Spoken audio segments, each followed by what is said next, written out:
You want to go live? Stand by. That's a classic. All right. I think that means that we are up, Scotty. It's Christian K0 STH episode 438. Welcome to it. Give or take. There could have been some times in there when I failed to log properly.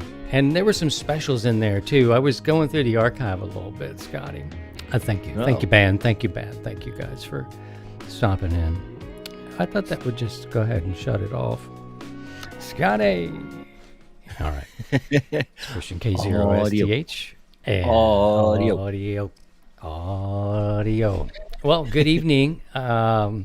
Steve is on assignment this week. Scotty and I are here chilling, and we were putting things aside. What Scotty and I find ourselves doing is we do intersect at the intersection of amateur radio, life, and then audio. So we're kind of, he just called us both nerds.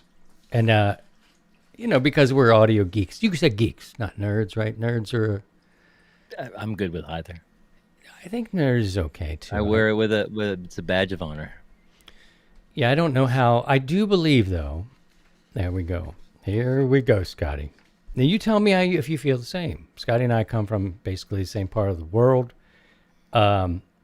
He is the official engineer of 100 Watts and Wire, and he has his own van. It's the WJZ van. I asked him to put 100 watts and a wire on the side. He said, you got to keep WJZ on the side, man. So when we do our remote broadcasts, we always take the WJZ van. And we were saying in our semi-quarterly staff meeting that we need to go on tour again. We need to take it out on the road. And everybody agreed. And then it was like, all right.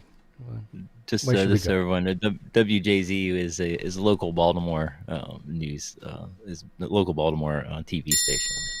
Very good. Scotty's always a teacher. He's teaching the people. Yeah, WJZ has the big. A few years back, they were auctioning off one of their broadcast microwave vans, and it was really beat to crap. And I joked that we should pick it up, and so it's been our van ever since, the WJZ van. Just so everyone knows what the hell we're talking about.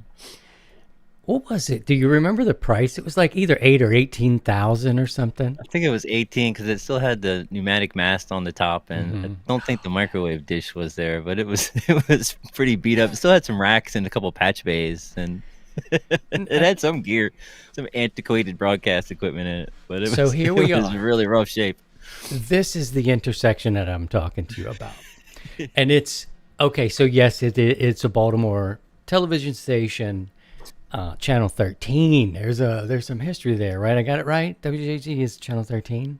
I've been gone for a while, Scotty. Okay. I think that's right. I know, I just flipped the channels. I think you're right. That's 13, right? And, they have, they've been on for a long time, and a storied history. I don't know if they're any good or bad anymore, but the fact that this van came for sale, a couple of radio, audio, broadcasting type nerds like us, and anybody, think about it. If you're listening to this and, you have that hometown station, you either like it or you don't, or they were great at one point and they changed, and they're good enough for you to complain about them when they change things up enough. And so WJZ, that's kind of a big get. Something like the 98 Rock van, that would be fought over. You know what I mean? Like you would get 4 or 5 buddies. You'd be like, come on, we got to get it, Scotty. It's got the old logo, dude. You remember the old logo? The 98 Rock band. That would be a one hell of a piece to get. That was our radio station in Baltimore. You used to be a DJ there. I was many years ago. 1995, maybe 1996 and part of 97. It was 2 years. And I loved it, Scotty. I loved it so much, dude. It was the big leagues. And let me set this up, and thank you for bringing that up. I spent my time bouncing around some of these radio stations you guys won't be familiar with, but you could look them up. I worked in like Reisterstown. No. It's Westminster. It was WTTR. There was WAMD. out north. So you had a station out west, you had one up north. WAMD was very small, but it had a very popular local morning show. And when I'm describing a morning show of this type of station, I'm talking about, I think his name was Captain Jim or something. Insert anybody, any radio town. Right, any typical morning show jock sort of thing. But you know what he did, Scotty, that was so different, is that he wasn't really doing shtick. He knew that you lived in the town. You know, Scotty is over there. He's got some cattle, you know, or Donna's going to sell some, like her flowers. Give her a call at 410-555-5555. Small town radio. Oh, I loved it so much. And then he'd say, you know, we got a couple of coupons for half off tires. The snow season's coming. And it was all part, you know, it was just local. And that's kind of what you hope for. And maybe one day again it'll come back. But I'm a romantic when it comes to this stuff. But 98 Rock, I tell you this because I worked on what was a llama farm up at WAMD or nearby. There was a smaller one on top of a bank I was working for. And then I would go out west to WTTR, which I believe is probably still there. And I'm maybe 1,000 watts. I don't know what they were running, but they were not big leagues. I was paying my dues, and thank God I did. FM station? I can imagine FM station. They were both. They were both AM, I think. They were both AM, like 1450 and. Oh, okay, I got you. Or you know something in there. Yeah, they were AM, but they would play music, and it just sounded cool to me on AM radio. But I was paying my dues. I'd have to drive out in all directions just to kind of compile a demo tape. You know, here we go with audio, and so that's when I first started, you know, really thinking about my audio. That's a good tie-in. I won't transition too far off. I'll come back to that. The tie rods on the Jay-Z van are a little loose, so we'll get it back in the lane. Yeah. So I kept calling the program director at 98 Rock, and I would send my tape. I sent my tape, and you would do about 90 seconds because these guys at the time, all program directors that hired me were men during my career. So these guys would throw in your tape, and if they didn't like you in 90 seconds, go back up there and keep working it out. And if you were lucky, they gave you the note, you know, that said, you know, like, you know, work on this. They maybe would give you a little bit. Some of these old radio guys were helpful. Some of them were painfully brutal. And I think even the honesty of that sounds like shit and your breaks are too long and why are you talking about yourself? And now here I am, 100 years old, and I'm like, why did you just do that break like that? I mean, come on, man. Why did you? And you talked over the end of the song. Don't you understand? The producer was there for the. Somebody told me the song. Scotty, one time in Philly, I talked over the end of a song, you know, probably of Hotel California, where it's like, come on, who else gets to play this again? You know, and it's such a long fade. Really long outro fade. Next guy on the Fender Stratocaster back there. Can I get my whatever? And I think I talked on the fade of the song. It's pretty common. Stepping on Joe Walsh and and a man who I deeply admire to this day. His name's Kevin Gunn. One of my influences. He said, you know, the producer was there for the whole song. He wasn't even my boss. The producer was there for the last note. You know, it's very arrogant of us to step on the work of the producer. And I thought, Jesus Christ. And this was after I got to 98 Rock. I told you I'd jump around here a little bit. It was just a note that all those things mattered in that recording. Don't do that. So those kind of notes helped get me at least a conversation at 98 Rock. I'd call up and I'd leave a message and I'd say, hey, it's Christian. You know, I may have sounded a little different. It's going to snow this weekend, but I've got good tires. You know, if you need me, call me. Because, you know, he had given me some notes and I was still in his mind. That's what you want, is you want to be in their minds as an option. Somebody calls out, somebody gets sick. Don't you waste a moment. Call me up. Give me holla, holla, call me. Call me up. And there was a time, and they did. They gave me a tryout. There's people on the East Coast may know the name, but the DJ, the personality, his name was Stash, right? He was working at night, and my tryout was at midnight. Actually, I think it was the 1 o'clock hour. I got an audition at the 1 o'clock hour. And at this time, Stash was doing nights. And he was there. And I watched him work. Talk about audio. We were doing reel to reel. And he'd record a call. And it was a DJ. It was Stash. You guys on the East Coast remember. He's probably still around, actually. He's got to be around in that market. If he is, bless his heart, he's been through some stuff. He's got a song fading out, right, on the radio. It's like a minute and a half, and he's cutting tape. And I was new. I was auditioning, and I was like, what? Holy shit, this guy's splicing on the fly while he's on the air. And the time is ticking. He's got to come on. Like, he's got to come on. But first, he's got to get this thing taped up. I get this splice done. He's like, rip, pencil in his mouth. 32 seconds. And I'm already nervous. It's Stash, I'm like, it's Stash. And here I am.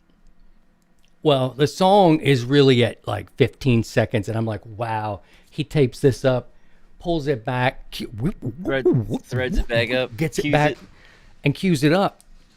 Comes on 98 Rock. And like at the end, and like plays the caller. Because you record calls on the reel-to-reel tape at that time. Play it back. I mean, just like guys were just so far ahead of us in our understanding and all of that. Thank you, Scotty, for that opportunity to talk about that. The level of audio knowledge that other people have can really help you no matter where you are. This was not how I chose to do music and cue things up. He was flying. Things were just flying. He was cutting. He was really good, and he could roll like that. For me, I'm like, I got 3 minutes of Joe Walsh and the Eagles. Whoop, whoop, whoop. I think I'm ready. Let me test it anyway. I'm going to hit this button. I'm going to hit that button. I'm going to hit this one, and then a tape. Okay. Put the podcast desk. Let me monitor the cue and hit play and see if it's there. Okay. That didn't go out on the program, did it? Oh no. Yeah. And it could. And anyway, that's how I was. So seeing another personality work that way with the clock ticking, Mary Jane's Last Dance is just fading off, man. And he did it. And it was really like you'd have to picture me having my back to you, and then turning my chair quickly to get to you and open my mic. It was like this. 98 Rock, it's Stash. Like, it never felt out of breath. Point being, there's audio guys that are really talented, and there's many different shades to audio. He was particularly strong behind the mic, which probably is where I need to be most times. But when I get in trouble, there's only a handful of people I'd call, and Scotty's top of the list. Like, he's there. So he knows a lot about these things and can hear things, people who can really kind of hear. And what I've always found value in Scotty's work and a couple other people I work with, being engineers, they become so intimate with your tone, and they know what's missing. If it's a microphone, they can, you're a little off here at the effing whatever hertz, and I'm just like, you can roll off 80, and I'm like, I got you. Can you do that for me? Because if you it takes time to get there. It takes a lot of time and exposure to audio to get to that point. So, I mean, just for context for folks, I've been working as a professional audio engineer since about 2000, working in recording studios and working with major label artists and doing mastering and editing and analog tape to digital archiving of some pretty priceless master tapes, and doing all these years exposed to this and sitting at a console and running sessions and multiple headphone mixes and monitor mixes. And we used to do live speaking of Baltimore radio stations, 99.1 WHFS, when HFS moved from, the Bethesda and became the alternative rock station, they had this program that would run on Sundays where they would have they would get whatever big artist was in town to perform at, like whatever the big arena was in Baltimore or DC, and they'd give away tickets on the radio, and they'd have a small in studio performance at the studio where I work, and then these would be simulcast on the air live. And so one of my jobs was to help facilitate this. And so the band would be set up in the studio. There'd be 2 engineers that would be assigned to the session. So there'd be a small in-studio audience with a PA for the audience. The band would also have floor monitors or in-ear monitors so they can monitor themselves.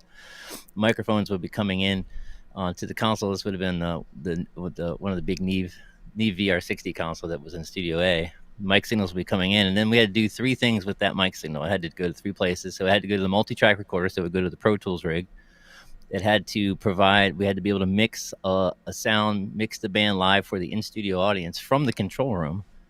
We had to provide the signals for all the monitor mixes, and then we had to do a live stereo mix of the signal, which would be sent to the radio station's engineer, who would have an ISDN box, a Zephyr. A Zephyr. No, So a Zephyr expensive. ISDN box. And then the stereo output of the console, there'd be a live stereo mix happening with reverb and EQ and all that stuff, and that would get sent to the producer's desk, which was behind the mix position in the control room, and that would be patched into their equipment, which would then go ISDN to the station for transmit. And so having that all happening on the fly was I used to love those sessions so much. It was so much hair on fire.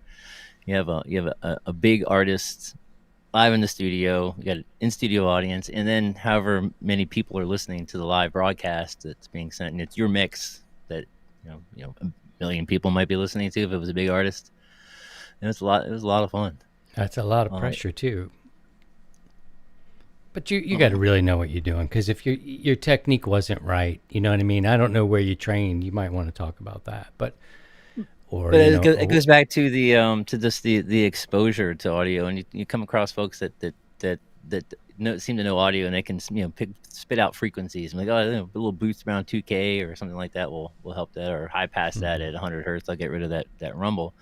That just comes with time and exposure, doing it over and over and fucking up and learning from that mistake. And then over time you develop this sort of connection with these different frequency bands, and it's like muscle memory, but with your hearing.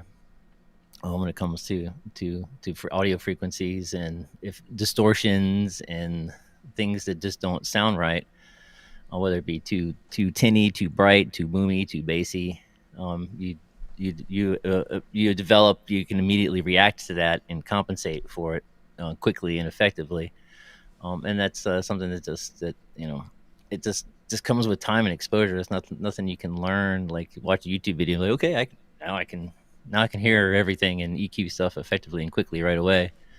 It's just an exposure thing. I totally get it. And I have a conversation, I think, with myself sometimes when I'm getting frustrated, or work situation, or how much radio in the industry has changed. You used to have a crack at getting in, and things just changed so much. I remember when Earl was still at WMMR, and he was, I guess at that point, that's when we first met. He told me, you should have went to law school. And at the time I was like, Earl, like, I revere Earl. He's a king. Like, that voice and that knowledge. It's not just about having the pipes. He's got that. He listens to his headphones too loud. I worry about his ears, but that's 30 years of knowing a guy. But he put his headphones down. We all do. Holy, I can imagine listening to my voice at that rate, but he's got everything coming back at him. And it's just, but he said, you should have gone to law school. And at the time I was like, no, sir. I'm at WMMR in Philadelphia. I am excited to be here. I'm going on the air after Earl Bailey. And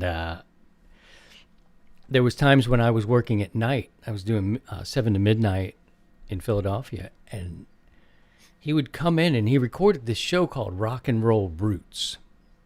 And it's probably very similar to what you'd hear now if you're catching him on Sirius XM. And Earl's got a guy. See, we have these guys, the broadcasters.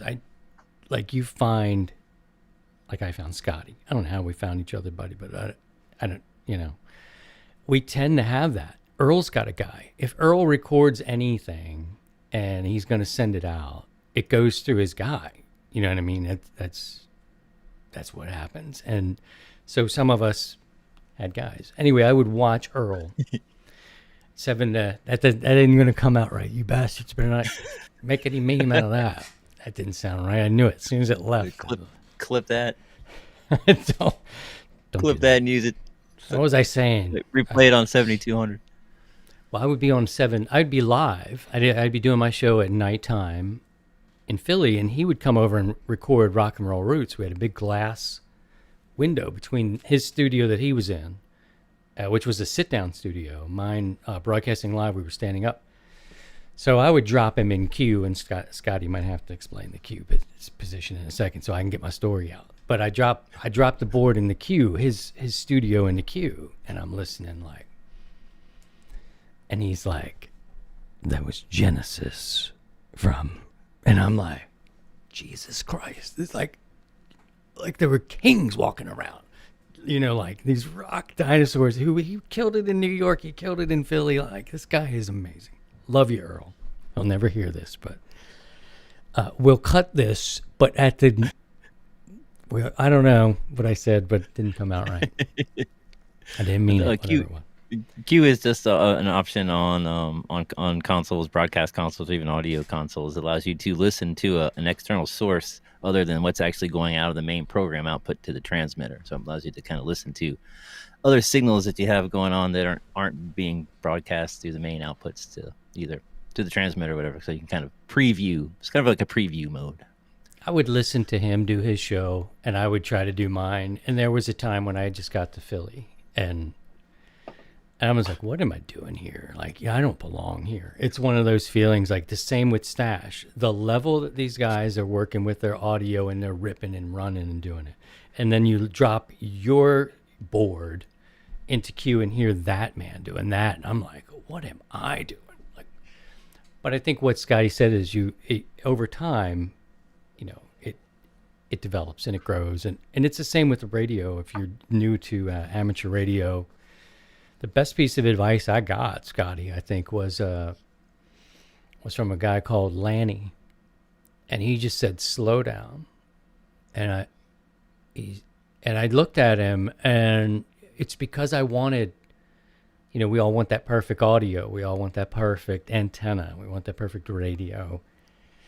And you just don't get there. Even if you buy the best rig or the best antenna, there's so much to learn between the knobs, as it were. So there is, especially with transceivers these days. Oh, excuse me. There's a lot of audio processing that's available, whether it's the signal coming in from your mic, equalization, or processing, as they call it. That's there's some dynamic range compression. We can talk about that in a little bit. And then there's a lot of audio processing capabilities on the receive side to help you receive audio, bandwidth filtering. On Yaesu's they have something called Contour, which is kind of like either a notch filter or sort of a peak filter. It allows you to kind of boost a certain frequency range to pull out a voice better, or to null out some boominess or something like that. And if being exposed to audio, that sort of stuff comes. I understand what that is intuitively, but a lot of people that haven't been around audio, most of their lives, it can be tricky to figure out what to do with that stuff and get things dialed in to help improve their transmit audio, improve their receive audio. So there's a lot of options there now that can be overwhelming. My old FT 101, there's just the mic gain, and that was it. A lot of stuff going on now. Something came on. There's something that runs in this rental house. I don't know if it's okay. Just a little hum as we talk about audio, but it's real, man. It's real, and these are the things I can I have trouble with if I need to record during Shit. during the day. It's like I'd rather sit in the cold with the heat off than have it running next door. And that big It noise, can get that bleed noise into off. my shit. Don says Earl's the man on Sirius. He sure is. And if we were talking about Earl Bailey, and Earl's been a friend and mentor of mine since 1998, and he's also the voice of 100 Watts and Wire. It sounds like this. Little pistols and big guns. This is 100 watts and a wire. Yeah, so you just hang your mic up. You know what I mean? It's like there are people that are like, take the right testicle. If I could sound like Earl or the guy who did Star Wars, James Earl Jones. To me, the best like voices. I mean, there's so many great ones. But for me, those two guys. Here's another one from Earl. Hit it, Earl. Made in America, shared worldwide. This is 100 watts and a wire. Yeah, he's got a guy. You He's know, got the voice. he was The voice for using radio. a Neumann, I think a TL3, I think is what they use. Or he might, you know that one? It's a. There's Is it a TLM TLM? 103. 103. TLM 103. Yeah. I got most of those very, numbers. very, very popular mic. Yeah, I tried it, you know, and it was They're bright. They're pretty bright. There, actually. it was But I too think bright. his It was his too bright voice, for I me. could see that high end boost kind of bringing out that sizzle in his vocal cords, and it gets that little bit of vocal fry, which makes his voice yeah. sound a little bit better. Here's one for you, Don. Don is a net control operator on the 100 Watts and Wire Sunday Evening Net. We're talking audio tonight. It's Christian Hay. Thanks for coming by. If you come by, that's cool. Here's one of Earl. A special dedication to Don Z. Back to net control with Christian, K0STH. Back to net control. All right, I'll stop that. I love that. We need to drop those in there, though. We need to drop them in. Those are some good clips. Those are some good drops. You know, I used to put them in more when I used to produce the show. So 438. It's give or take. It's got to be more because there were other things when we did special stuff, Katrina, and they weren't properly numbered as straight episodes. I don't know why I didn't do it right, but if you go back, we're 438 on paper. I used to do a little more audio work and moving things around. I loved his drops, and I need to get back to it. We have to have Earl because his voice is just too good. And I got him.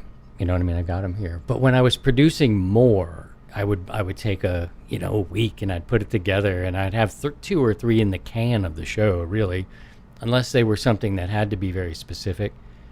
And then I stopped kind of, we were just banging them out, bang it out and let it go kind of deal. We don't really spend a whole lot of time. It kind of is what it is, if you see what I mean. When in doubt, hang 'em high. This is 100 watts and a wire. Yes, sir. I haven't heard any of these before. That's great. Really? Okay, Yeah. I'll keep dropping them in. You might like this one.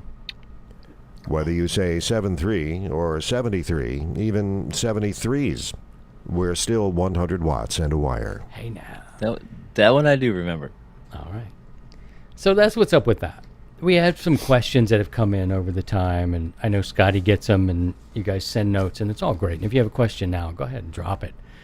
But here's an interesting question that we could talk about for a spell. And the question is, do you run a dynamic or a condenser mic, and why? And I guess we would be doing ourselves a big favor to have Scotty tell us the difference between layman's terms, Scotty, because we got plumbers and all kind of brothers doing different stuff. You start getting too much into the weeds, but dynamics and condenser microphones, I guess we can set the stage there. And there's other ones that ribbon microphones. I mean, I'll tell you a story about a ribbon later, but go ahead, Scotty. Would you when mind? you get into just to studio grade audio than that, but the two most common microphone types in the studio for high end pro audio, but also in the ham radio world, the mics, the handheld mics that even come with your transceiver when you buy one, are going to be one of two categories of mics. It's going to be what's referred to as a dynamic microphone or a condenser microphone. The difference between the two is how the audio signal is created. Audio signal is going to be voltage that is coming out of the microphone down the microphone cable, and then it's going to go into an amplification stage, so that voltage is increased to increase the signal strength before it moves on to the next stage. And so how a dynamic microphone creates voltage based off of sound wave movement is using what's called a moving coil, which is exactly the same way that a speaker works. So most folks are probably familiar with how a speaker looks. You got the basket and you have the paper cone, and then there's like a magnet around the back. And so how that works is that how a speaker works is that a voltage alternating current is applied to the coil, to the magnet, and the different polarities of the magnetic field causes the voice coil that's in the center of the magnet to either push forward based on the polarity of the magnetic field or pull backwards based on the polarity of the magnetic field. And that causes the movement of the woofer, which then changes the air pressure molecules in front of the speaker, and the sound wave travels to your ear. So a dynamic microphone literally works field just causes the voice. I'm sorry, buddy. I'm sorry. That was me. And a dynamic mic works pretty much exactly the opposite of that. You have your diaphragm, which could be akin to the cone on the speaker, and the diaphragm is very thin, typically very thin mylar or something like that. And attached to the back of that is literally this little coil of copper wire and a magnetic field. And so as the sound pressure waves in the room cause these minute vibrations on that little diaphragm, it causes the coil and that magnetic field to vibrate, to move back and forth ever so slightly, because it's attached to the diaphragm, literally glued onto the back. And then that creates minuscule voltage changes based off of that coil moving back and forth in a magnetic field, and that is your audio signal. It's a very low voltage alternating current voltage that then needs to be amplified through a preamplifier. And that's the basis of how a dynamic mic works. The mic I'm using right now is of a dynamic mic variety. This is a Shure SM7B, and it is using that same principle. And a lot of microphones that come with your transceiver are going to use a similar technique. It's robust. They sound, they can sound really good. And they can take a lot of abuse. They're not super fragile or anything. They can get beat up quite a bit, and their frequency response is certainly adequate for radio. Excuse me, I'm drinking the Coke. The Coke Zero's got me a little burpy. And it's an easy microphone to implement. Has a relatively low output impedance. It doesn't need any external power to make it work. And so it's a very common microphone type. The other most common, and the type of microphone that you're using here tonight, is what's called a condenser mic, and it uses a completely different principle to create this minuscule voltage that is the sound that the microphone is hearing. So the condenser mic, literally, it's a capacitor where you have two plates inside the capsule, and this is you need to apply a static voltage to those plates to create a static field, electrical field between the two plates, the diaphragm and then the backing plate. So there needs to be a voltage present to create this static electrical field between the two surfaces. And then how they work is that the sound waves in the room cause minute vibrations in the diaphragm, and that makes it get a little closer or a little farther away from the backing plate, which changes the capacitance between the two surfaces. And that difference in capacitance is then the sum and difference of that is now your audio, and that goes usually through a small preamplifier, usually a JFET or something in the microphone, because it's a really high impedance signal, and it's very, very weak, and it needs lots of amplification. So usually a JFET, and most condenser mics, because they have a very high input impedance, and they have a lot of gain available to them. So they take that signal right off the diaphragm and amplify it a little bit at first before it even then leaves the output of the microphone. It needs to be amplified even further with a microphone preamp. And so that's how condenser mics get their signal. The difference between the two really comes down to sensitivity. With the dynamic mic, you have a diaphragm, a membrane that literally has a small coil of copper glued to the back of it. So there's a fair amount of mass there. and so it takes a little bit more oomph, especially in the high frequencies. High frequencies tend to have very weak energy. To get the diaphragm to move, accurately based off of the sound wave, sound pressure changes in the room.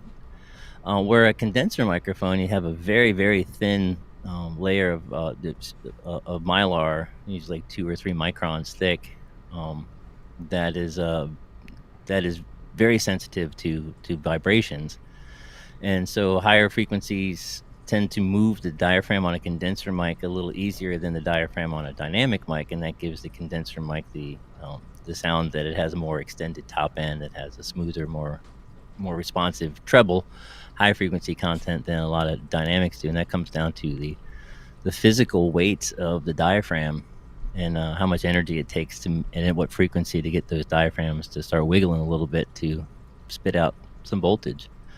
And that's really the main difference between the two mics. They both can sound fantastic, and they both can sound like crap too, depending on how they're employed. As the operator, yeah, yep. So dynamic. What if I'm catching the vibe of what you're saying? And thank you for that detailed summary of those two things. I just put him on the spot. See, he recalled that like it was nothing. Okay, but we got to go back. The rest of us will have to rewind and go back. But what I think I'm hearing you say is that the dynamics will handle the RF better and maybe beat down some of the room noise as well. Would you say that is fair, or it still it depends? So we have with room noise, being that the microphone diaphragm does require a little bit more energy to get it energy in the room, meaning the sound wave pressure, the sound pressure waves in the room to get the diaphragm to wiggle. Sounds that are off axis to the mic, and what off axis is go over here. I'm way off axis of the mic right now. Sounds that are off axis tend to be attenuated more on a dynamic mic because there's less direct sound wave pressure on the diaphragm, and the diaphragm is a little bit more difficult to move to begin with based on its construction.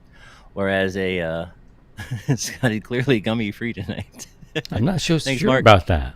I don't know. We don't have those random tests here. We're a condenser microphone, being that the diaphragm is much thinner, much more sensitive to pressure changes, even off-axis sounds, while the energy is attenuated just based off of the distance and directionality of the sound headed towards the microphone. Being that they're more sensitive to movement anyway, the off-axis sound comes through more than on a dynamic. So if you're in a room and you have an echoey room, it sounds like you're in a bathroom, and those sound reflections are going to get back to the microphone. A dynamic microphone in that situation would work better because of the less sensitivity to off-axis sounds that it has compared to a condenser mic. A condenser mic is going to reveal those off-axis reflections more clearly in the output signal, and it'll be more obvious on a condenser.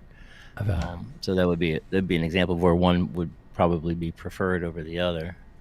I've just been handed a note. 100 watts and a wire news. This just in, Bob Heil would like to chime in on. Don't get off don't get off axis. Oh no, you gotta suck it. You gotta be right here. Yeah. And that was in reference to and the proximity side coming off axis of a microphone he was discussing. And how mics are typically, they're all dynamics as far as I know, and so that would make sense. But that's true for any mic. I mean, you want to get the sound on axis for maximum signal strength and maximum frequency response. Now, this may be an opinion. We don't know if that's going across the podcast or if it's related to being on the air. So we'll have to check on that. PRK radio, the SM57B always sounds a little buzzy to my ears, but I'm old, so it could just be me. No, I've heard that about the SM7 microphone. A lot of audio guys will either love it or hate it. And I'm using one now. I have it mostly because I didn't get it for this purpose, and I do use this on the air with my radio. But Yeah, some guys they don't like the SM7 so much. One of the biggest complaints with the SM7 is it's got a really low output, so it requires tons of gain to get a good solid signal out of it. And so you got to have either some sort of a preamplifier, like something made by something called a cloud lifter, or some sort of there's various inline sort of phantom powered preamps. The phantom power isn't required for a dynamic mic, but if you're going to put a gain stage in between the output of the microphone and the input of your preamp on whatever you ultimately want to plug the mic into, an audio interface or a mixer or something, these little inline preamps will kind of give the signal a little bit of a boost, so you don't have to crank the gain on the mic preamp as much, and that's going to help keep the noise floor down. So SM7s can get a little noisy because you really have to crank the gain on the mic input to get the signal up there, and that brings up the self noise of the microphone and the self noise of the mic preamp and the channel, and your mouth noise and everything else going in. The RE20 would be the Electro Voice sort of competing model of the SM7, which is the RE20 probably hands down my all-time favorite microphone for everything. I have one, but it needs to be repaired. I have one too, and I think mine needs to be fixed too. I knew when it was kind of given to me by an engineer friend, and it was kind of had been so retired that the foam on the inside, the wind filter on the inside. That's the big thing that goes with them. Dust. It was a big pile of dust, and I don't know. It probably needs to be cleaned and tested properly. I've tried it. I've done multiple shootouts here. Scotty will tell you, because if the foam is decayed that it gets crumbles. It's like turns into like this sticky dust, and that's going to get all over the diaphragm membrane, and that's going to weigh it down. That's going to drastically reduce the sensitivity of the microphone, and it can be cleaned. And there's refoam kits for those. The mics are very difficult to disassemble, but it's a tiny screw, like a little tiny screw. It's like a little helmet. Just a little set screw for the grill. It's an Allen head, and it's like the smallest one I've ever seen. I had to buy a special one just because it didn't come with any Allen piece. It's like an eyeglass. It's tiny, and then you back that off a little bit, and then it unscrews right off, and then you unscrew the bottom, and then the whole thing kind of slides apart. I want bad. Yeah, that's the big failure on the RE20s is that they've been around, especially if it's an old one. They've been around a long time. That foam just decays and just adheres itself to the diaphragm and just makes the mic sound like crap. Every quality radio station I had worked in had them. And they change now. I mean, some put Heil's PR40s like Sirius. I think if you catch anything in Sirius, he got all that. So good on him for that. I mean, that was a good thing. But 98 Rock, even some of those, the ones I was telling you that were off in the sticks a little bit, they were trying to use the RE20s, and everybody was kind of sounding the same.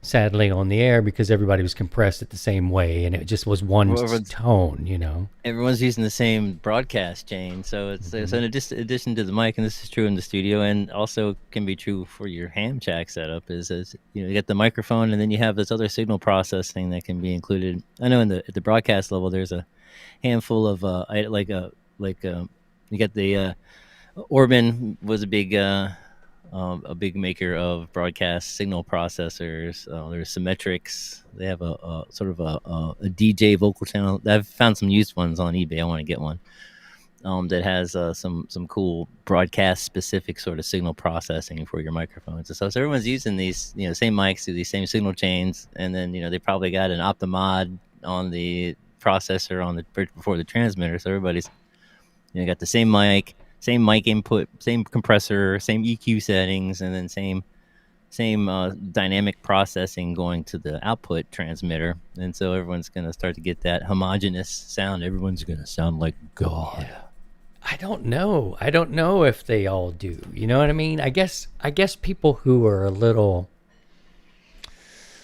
I don't know, I would say who may have a voice that isn't, "Hi, I'm Delilah." did you eat your vegetables? You know what I mean? And she's soothing at night, and she's got something pleasant. I would think it just felt like everyone sounded the same. And yeah, even female voices. And that's interesting because, you're generally putting a small team of people's ear to what they want this station to sound like coming out of that transmitter.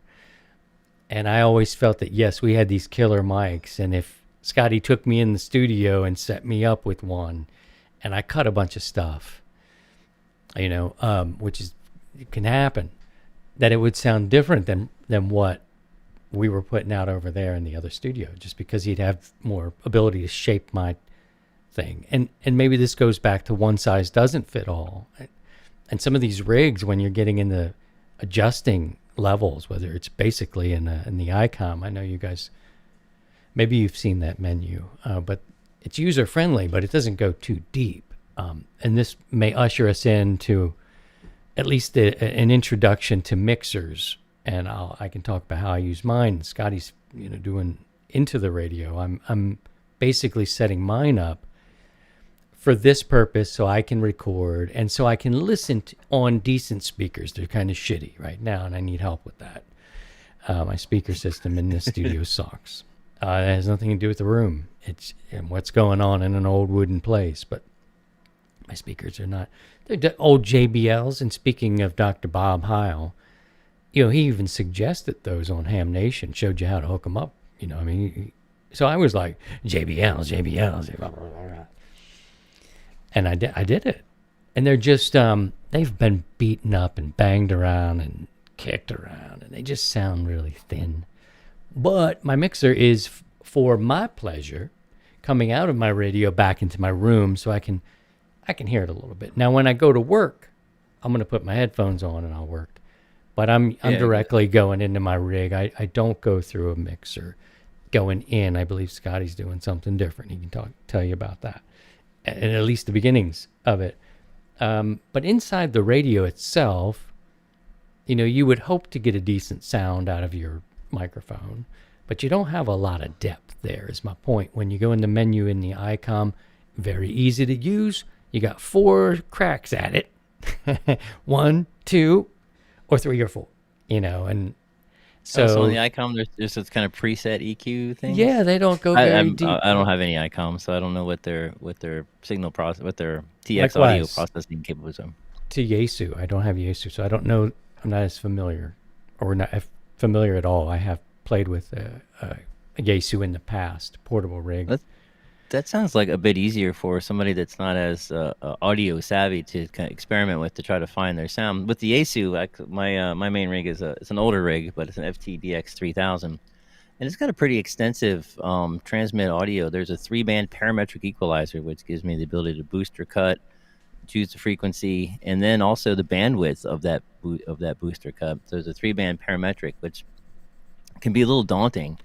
If you have no idea what the hell a parametric equalizer is, and in the menu, the way the menu's laid out, it's not you can't really hear in real time what your adjustments are doing, because you have to choose. All right, here's the low frequency band, and then here's your frequencies you can choose between 100 hertz and 400 hertz, and you can boost it or cut it by 8 decibels. And then with the parametric equalizer, how that works is that you pick a frequency that the band gives you access to. Usually with a 3-band equalizer, you'll have the low band, which will give you frequency selection, say between 100 hertz and maybe 400 hertz, and you can choose between there, and then you can boost at that frequency to kind of bring up the low end, or you can reduce the gain of the signal at that frequency. And then you have the bandwidth adjustment, which you can kind of think of it as like say I have a sheet. Kind of like pulled tight in the air, so you just have the sheet laid out, and you kind of pick the sheet, pinch it at 100 hertz, and you kind of pull up on it, and you're doing your boost, and so you're going to have this like sort of bell curve that goes on around where you pinched, and so where you pinched is referred to as the center frequency, and then the bandwidth that you've selected is how wide is that sort of that sheet falling away from the pinch back down to the original position. how many frequencies above and below where you pinched are also being affected, and so that's the bandwidth adjustment on a parametric equalizer. And without being able to really play with the three bands in real time to try to dial in your audio, it can be a real pain in the ass actually. On Yaesu, I kind of like my older my FT 450 has like 3 or 4 or 5 mic preset that for the mic EQ. It gives you like a bass boost, gives you a bass cut, gives you a mid boost, a mid cut, or a treble boost and a treble cut, or various combinations of that high boost and low cut, or low So if you or know what boost. you're doing, that's And a so you can pick nice. through that because That's you just have a couple nice. presets to choose from. It makes it a lot easier to kind of get something that you think sounds better than just having no EQ at all.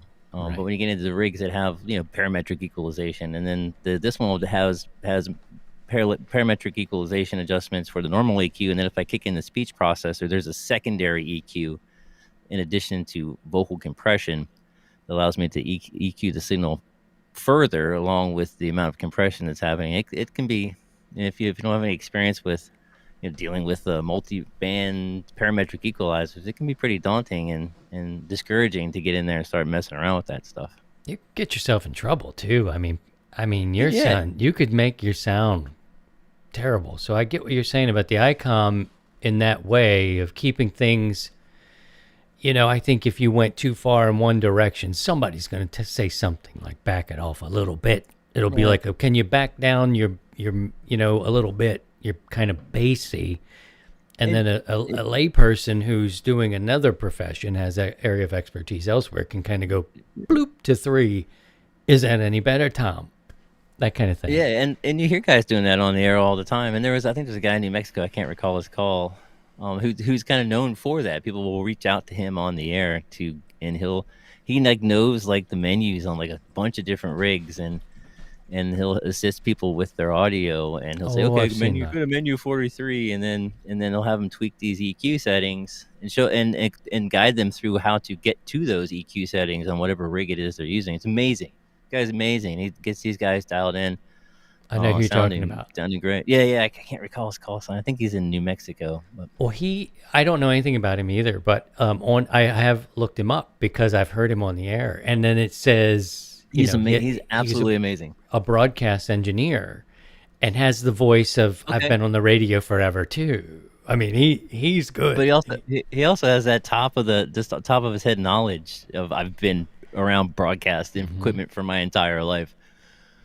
It's great. I would sit and listen sometimes if I was picking them up clean. Some nights I'll hear them. If I come across them, I'm just scanning the bands, and I'll come across them. I got a decent signal on them. I'll just sit and listen to them, like work with people, and I'm just like shaking my head, going, "This guy is absolutely amazing." And I'm listening to the other person's voice, kind of taking shape as he's guiding them through these EQ settings, and listening to the audio of the other person just kind of get dialed in. I'm just like, that's incredible. They'll say, he'll say what radio you're working with, and it'll be 7300. Okay, and then you need to do this. He knows the menu number. He knows what frequency selections are available on that rig. It's incredible. All right, let me go ahead, and we gotta take care of this. Oh, girl, if you're looking for a power solution, check out BioNO Power, offering the best lithium phosphate batteries for your ham radios. Visit bionopower.com. That's BIOENNO Power, baby. .com. And that's how we do it here. Oh. What are we doing? The band is like, that's it, boys. We've been canceled. I think we got canceled. No, we're still there. I was highlighting the BioNO link to drop in the chat, and I didn't realize it was hyperlinked in my text document. It took me to the website. I'm like, oh shit! I just lost the login to the podcast, but it fortunately opened up a new tab anyway. But being able to monitor it, I mean, I think it's extremely important. We're talking about trying to get optimizing sound, and in this case, optimizing your transmit sound. You got to be able to hear yourself as you're making these adjustments, and otherwise you're just kind of shooting in the dark.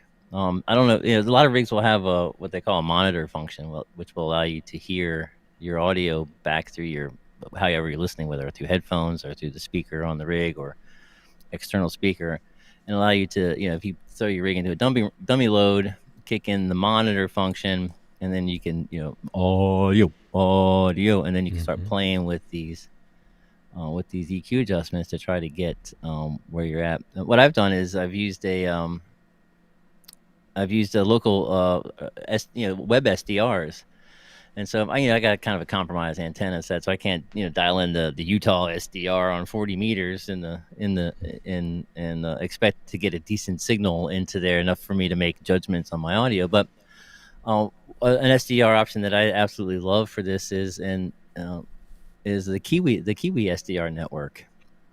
And these are like people's personal SDRs that they make the stream available on a little private port on their network at home, and they're everywhere. And I can find one that's local that I can get a good strong signal into.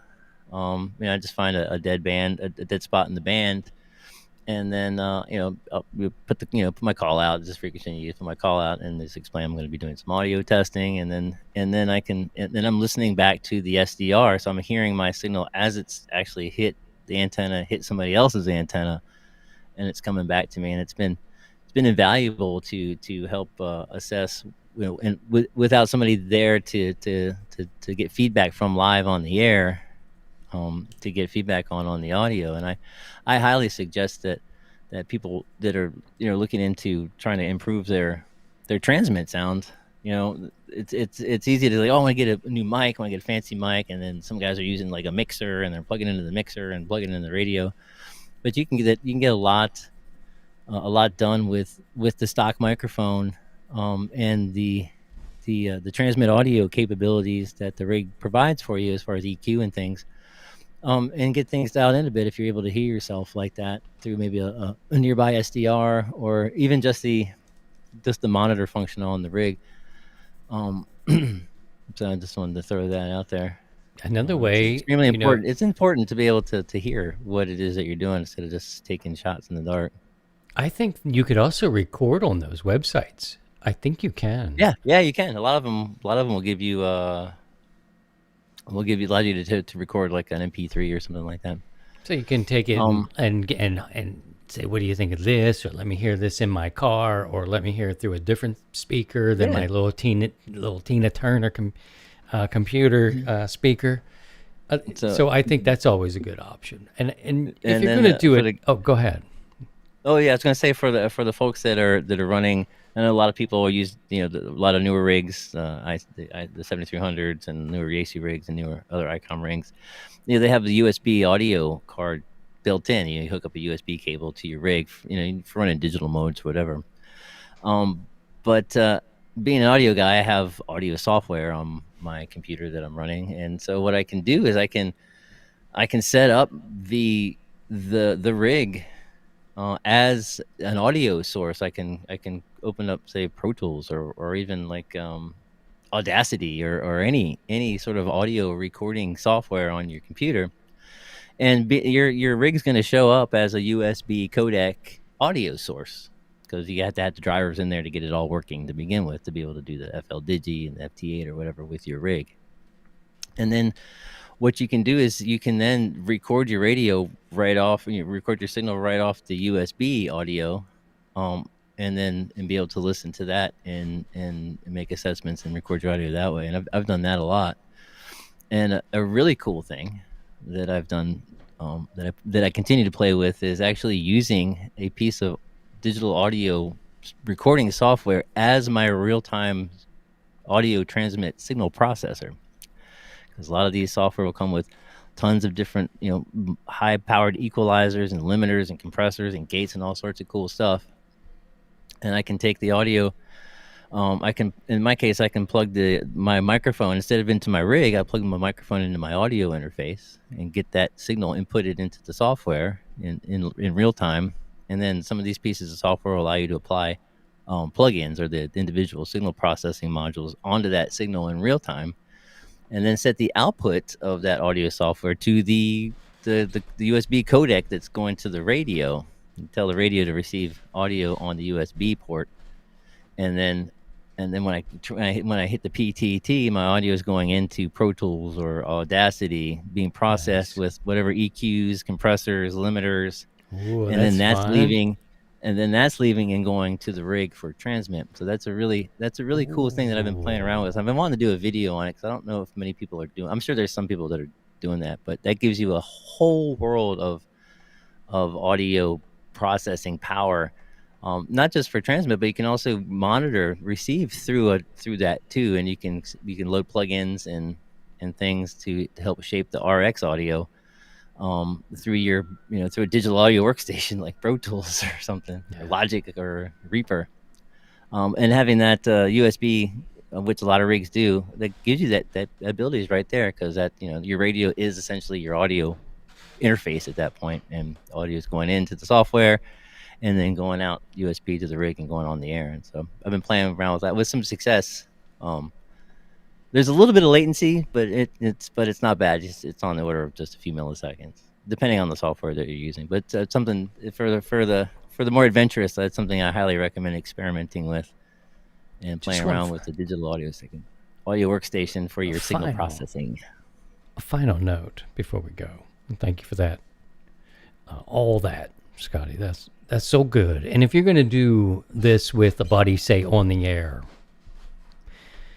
try to pinpoint a good night, a clear night. Too much noise, and you got to really kind of trust.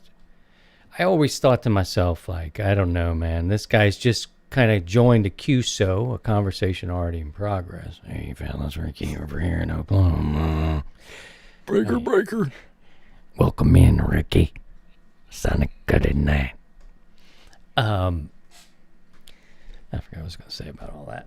But I like the characters. That was a good QSO, wasn't it, boys? Yeah, that's right. Yes. Gummies are kicking in. So, and if you're just jumping into a QSO that's already underway, and if maybe the guys, maybe you don't. I've always thought, well, it's really risky when somebody doesn't really know what you sound like. Gets back to the studio stuff. You trust the people who know your voice.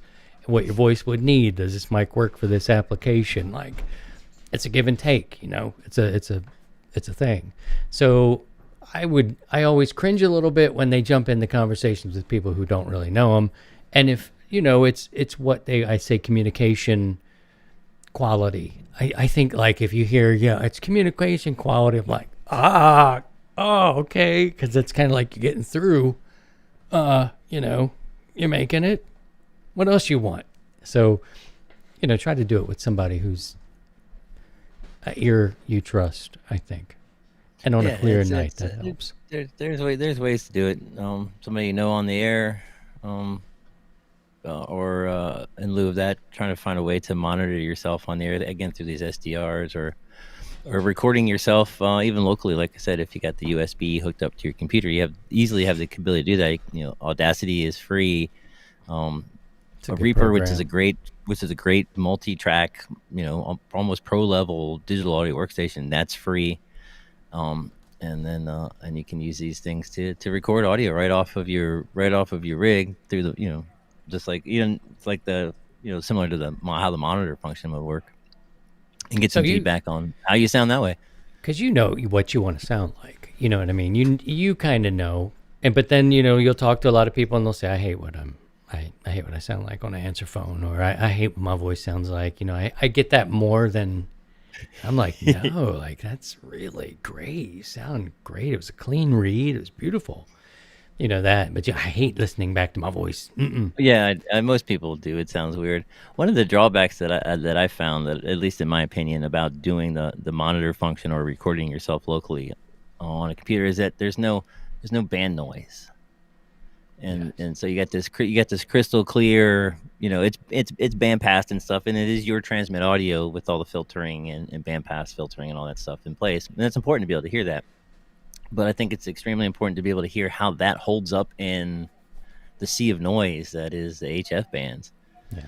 Which is where I find the SDR option very useful, because it allows you to hear how you sound in the noise. And so what you hear on your voice by itself without that noise, either locally through the monitor function or the recording, you may find that you may need to make some adjustments to your EQ or your compression settings, so that your voice sounds more robust within that noise, and that those settings on your voice by itself without the noise might sound a little bit off to you, and so you might not think that that's the right sound to go with. But in the context of the hash that is HF bands, that might be exactly what is needed to get the voice sitting nicely within that noise. So context is always important.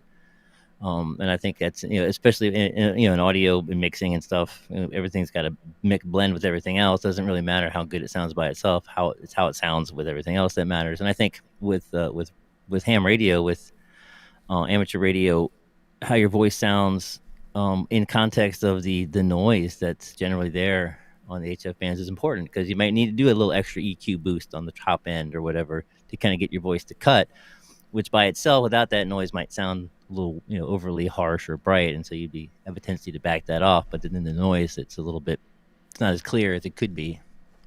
That's a great point, Scotty, and we'll wrap it up there, because we got into one topic and here we are an hour deep, and I've got to watch a movie. Talk about this shit for hours, man.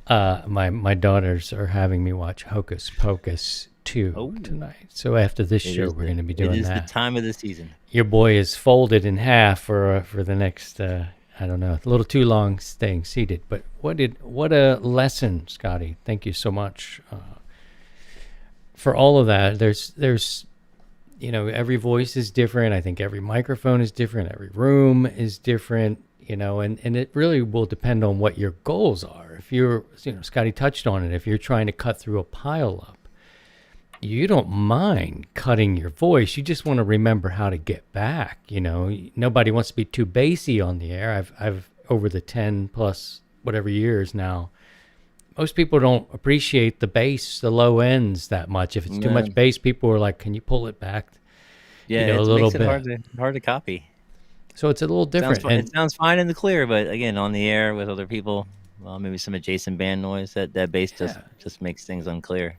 And in a contest, people want to cut through. So I mean, they will take their sound to the place that will cut through this pileup. So to the situational, they're gonna boost all the mid range like that. Yeah, and cut through the thing. And if for nothing else, you'll pick that person so they will go the fuck away and stop hurting your ears. Did I say that out loud? No, but that works. It does work. You're gonna cut through, or pretend that you're a YL. Always. The ladies get through. This is where, if you're using a digital audio workstation, you could put a pitch shift plug-in on your voice and bring it up a few cents. Yeah. Hey. And then is this North Korea? Suddenly you're an XYL, and you'll get preferable treatment in the pileup. The YL, they're smacking the men. The YL. Was there a YL? Nope. Yes. Okay. I think that was good. We can revene. We can actually explore this more as we go. So I hope that was useful. Yeah, that was fun. That was a lot of fun. There's I could so talk much about this to kind say. of stuff for hours and hours. We got and a little hours. radio. We got a little conversation, some stories, some classics, and how does it work?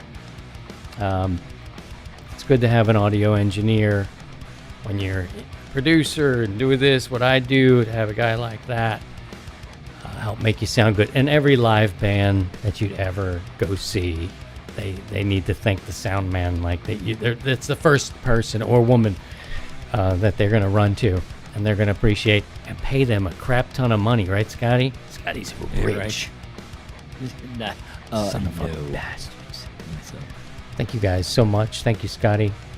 Yeah, We man. appreciate you. KC3BXN, have a great evening, everybody who chose to come by and chooses to continue to listen. We appreciate you. So Absolutely. have a great night. And by all means, please try and stay above the noise.